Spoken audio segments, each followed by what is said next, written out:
प्रणाम सभी भैया बहनों को।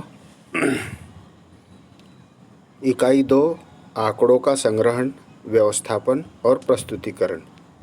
इस इकाई में हम समझेंगे आंकड़ों का संग्रहण किस प्रकार से किया जाता है, आंकड़ों को व्यवस्थित तरीके से किस प्रकार से रखा जाता है और उनको प्रस्तुत किस प्रकार से किया जाता है।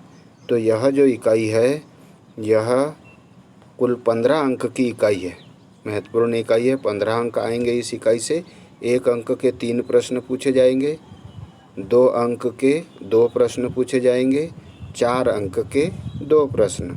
इस प्रकार से 1 अंक के 3 तो 3 अंक, 2 अंक के 2 तो 4 अंक। इस प्रकार हो गए 4 धन 3 बराबर से 7 और 4 अंक के 2 प्रश्न पूछे जाएंगे। तो इस प्रकार से 8 अंक, ये तो 8 और 7 15 अंक। तो चलते हम इस इकाई पर। 1 अंक के 3 प्रश्न पूछे जाएंगे तो बहुविकल्पीय प्रश्न आएंगे। जो समअंक अनुसंधानकर्ता द्वारा स्वयं एकत्र किए जाते हैं वे कहलाते हैं। जो समअंक अनुसंधानकर्ता द्वारा स्वयं एकत्र किए जाते हैं। अनुसंधानकर्ता कौन कहलाता है? तो अनुसंधानकर्ता हमें जिस भी उद्देश्य के लिए आंकड़े एकत्रित करना है तो उस उद्देश्य को पूर्ण करने के लिए हम खोज करने के लिए खोजकर्ता जो होगा, जो आंकड़ों का सही तरीके से एनालिसिस कर पाए, ऐसा व्यक्ति अनुसंधानकर्ता होगा। तो अनुसंधानकर्ता स्वयं, अगर बीमारी संबंधी आंकड़े एकत्रित करना है तो हमें चिकित्सक को भेजना पड़ेगा, वही सही तरीके से उस बीमारी को जानते हुए आंकड़े एकत्रित करेगा। तो जो समअंक अनुसंधानकर्ता द्वारा स्वयं एकत्र किए जाते हैं वे क्या कहलाते हैं? प्राथमिक। दूसरा प्रश्न, अच्छी प्रश्नावली का गुण क्या है? प्रश्नावली क्या है ना? तो प्रश्नकर्ता। तो प्रश्नावली के गुण होंगे, कोई भी अनुसंधान हम करेंगे तो उस अनुसंधान में हम कुछ प्रश्न पूछेंगे। जैसे स्कूल में पढ़ना बढ़ना जो आंकड़े संग्रहित किए जाते हैं तो उसमें हम पूछते हैं कि इस घर के मुखिया का नाम क्या है, फिर कितने सदस्य रहते हैं परिवार में, फिर कि बच्चे कौन कौन सी कक्षा में पढ़ते हैं। उससे हम समझ जाते हैं कि साक्षर कितने हैं इस घर में और साक्षरता कितनी है परिवार में और निरक्षरता कितनी है। तो इस प्रकार से प्रश्नावली के गुण कौन कौन से हैं? तो नंबर 1 आता है सही क्रम, दूसरा सही स्थान और तीसरा आता है प्रश्न छोटे व स्पष्ट होना चाहिए। तो ये तीनों गुण होना चाहिए प्रश्नावली में, ये सभी उत्तर सही आएगा, सभी होना चाहिए।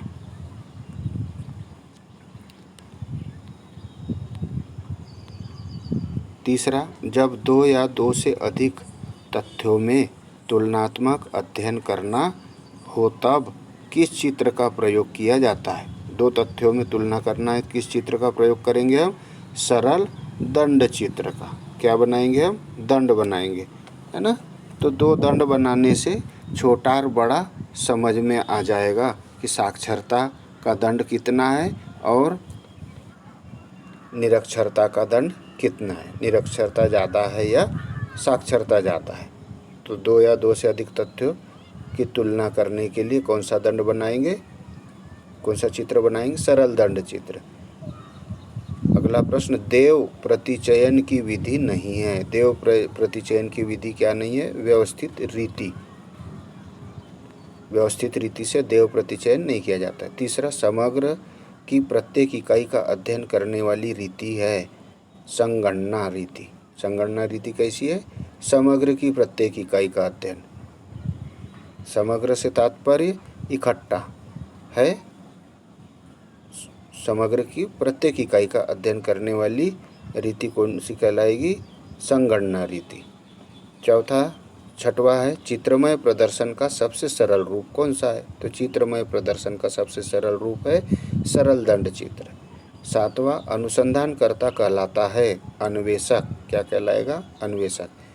एक ऊर्ध्वदंड चित्र में तुलना का आधार क्या होगा? तो चौड़ाई। एक ऊर्ध्वदंड चित्र में तुलना का आधार क्या होगा? चौड़ाई। किसकी चौड़ाई कितनी है? फिर नंबर 9, वृत्तीय चित्र में सभी मदों को बदल देते हैं। वृत्त चित्र जो होगा उसमें सभी मदों को बदल देते हैं। कौन? कोणों में, है ना। जैसे गोल, हम वायुमंडल में ऑक्सीजन कितनी है, कार्बन डाइऑक्साइड कितनी है और अन्य गैसें कितनी है, तो इसके लिए क्या करेंगे? वृत्त को कोणों में बदल देंगे। नंबर 10, सामान्यतः खंडित श्रेणी के लिए प्रयुक्त किया जाता है आवृत्ति रेखा चित्र। खंडित श्रेणी के लिए कौन सा? आवृत्ति यानी बारंबारता वाला रेखा चित्र। रिक्त स्थान, तो रिक्त स्थानों में पहला आता है प्राथमिक समांक खाली स्थान होते हैं। प्राथमिक समांक क्या होते हैं? तो प्राथमिक समांक खाली स्थान होते हैं में आ जाएगा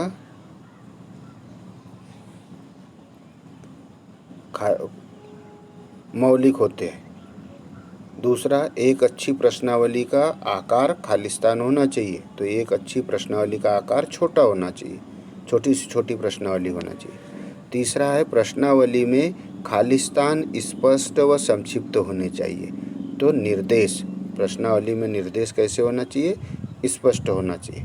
यानी हम जिस भी घर का साक्षरता का अगर अन्वेषण करने के लिए गए हैं तो जो निर्देश देंगे हम वो स्पष्ट होना चाहिए। गरीबी रेखा का सर्वे करने जा रहे हैं तो हम उन्हें निर्देश स्पष्ट दे देंगे। चौथा आता है मध्य मूल्य बराबरी से क्या आएगा? पद की निम्न सीमा धन उच्च सीमा।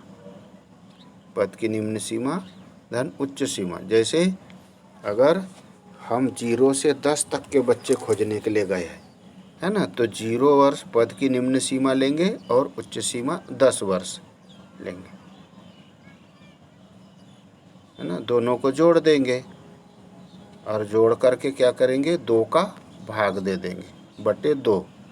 2 का भाग दे देंगे तो 0 से 10 बटे 2 तो आ जाएगा 5।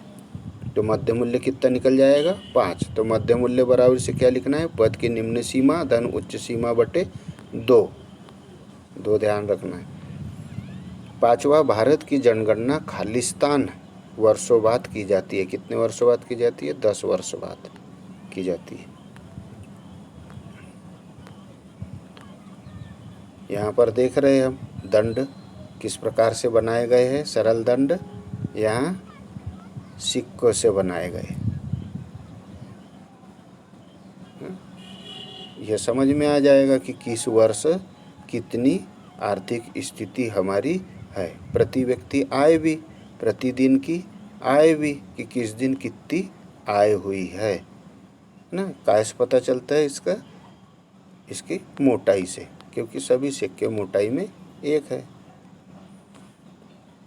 जोड़ी बनाइए, तो प्रश्नावली विधि का आएगा निदर्श। प्रश्नावली का क्या आएगा? निदर्श।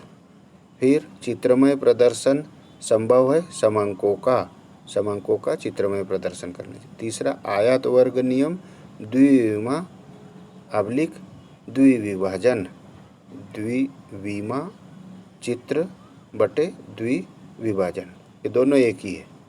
आयत वर्ग नियम। संगणना रीति में आएगा खर्चीली होती है। पांचवा, निदर्शन रीति कम खर्चीली होती है। एक शब्द वाक्य में उत्तर दीजिए, तो इसमें चलेंगे हम। समांक कितने प्रकार के होते हैं? तो 2 प्रकार के होते हैं। समांकों के संकलन की एक विधि कौन सी है? तो प्रत्यक्ष व्यक्तिगत अनुसंधान विधि। फिर वर्तुल चित्र को क्या कहा जाता है? तो उत्तर में आएंगे वृत्त चित्र कहा जाता है। चौथा, समांकों को स्पष्ट बनाने के लिए उचित रीति से पंक्तियों और स्तंभों में क्रमबद्ध किया जाना क्या कहलाता है? तो सारणीयन कहलाता है। संख्याओं के घटते हुए क्रम को क्या कहते हैं?